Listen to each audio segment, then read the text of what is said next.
please. Who is the man that would risk his neck for his brother man? Shaft! Can you dig it? Yeah, baby. That was some weird All right. Let's get to Chris Arps. How are you, my friend? I'm good. Good. You know what? Is it improbable to think that Hillary may be gearing up for another run for the presidency? You know what? I'm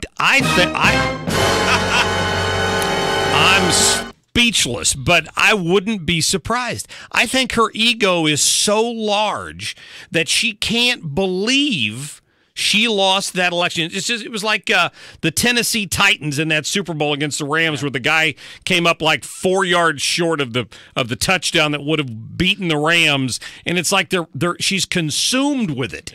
And I think her angle and the sycophant's angle is people are so upset that Donald Trump is president and Hillary should have been president and she was robbed by the Russians. That she'll be the sentimental favorite except in 2020. Except the problem is what had happened was that Devin Nunes and the folks on this committee have found that there's no evidence of collusion. Play cut number 12 for me, if you don't mind there, Kelly Webb. Thank you. Well, we interviewed many dozens of witnesses, many people right around the president, almost nearly everybody who was involved in the campaign. All of them have testified under oath that they had no contacts with the Russians. If you look at the one example of which was, I think, bad judgment, which is where they met with a Russian lawyer, but it had to do with Russian adoptions.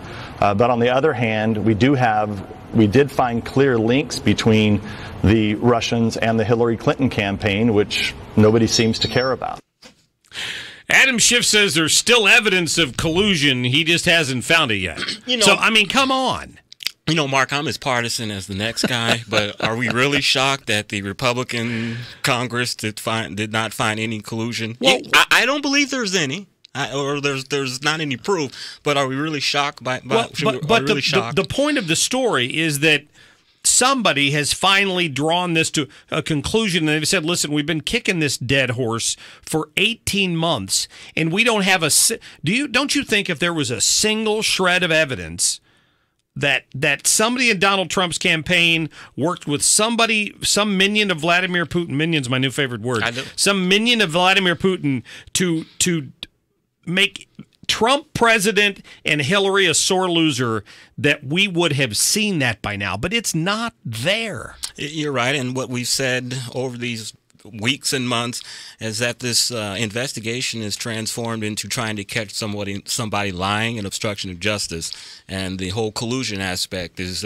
thrown out the door. Thank you. And here's the danger. It's one reason they got rid of the special prosecutor law to begin with, is that these guys get power hungry, and they get this feeling that, well, if I don't prosecute something after spending all this money, if I find nothing wrong, people are going to look at me as a failure, and they feel like they've got to go astray from what they're there to look for. And this may be now. I don't put any credibility in this Nunberg guy that we heard from last week, who may or may not have been on medicine.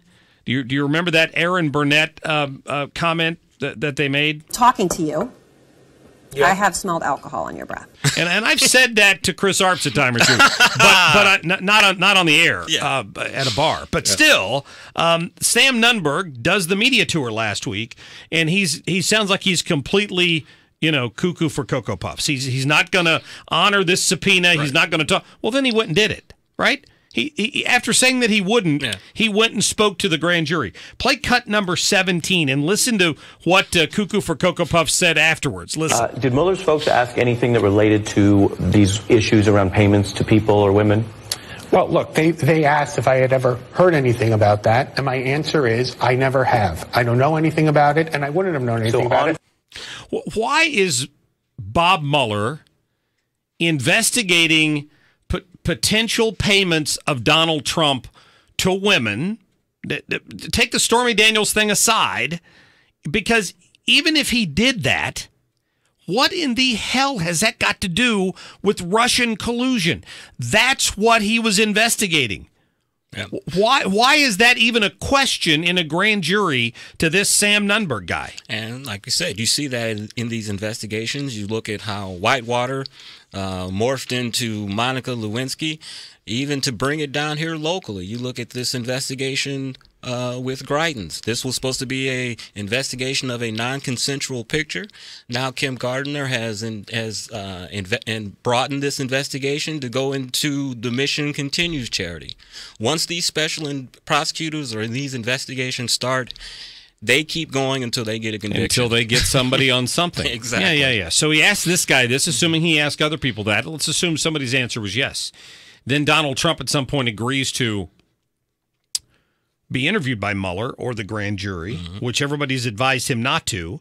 And they say, Mr. President, have you ever paid any money to any women to keep them quiet? And his answer is, hell no, I haven't. I have never done that. Yeah.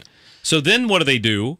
They charge him with perjury or lying to a grand jury or whatever the case may be because somebody else told him something different. And I think there's a bigger narrative with that also. I think they're trying to say when he went over to Russia, the president, when he wasn't the president with these beauty pageants and all this stuff, that maybe the Russian government may have supplied him with women and all of that. So that makes him a blackmail target because he's paid money to these women and all that. I mean, that's the angle that they're reaching for. It's just kind of sad. So I kind of promoted this yesterday, and I want to wait till after this commercial break, Chris, to actually get to the nitty gritty of this. But the Greitens investigation continues to stink to high heaven of partisanship. I've said that before, primarily because of the evidence you brought us last week of some of the folks they've chosen to bring into this thing.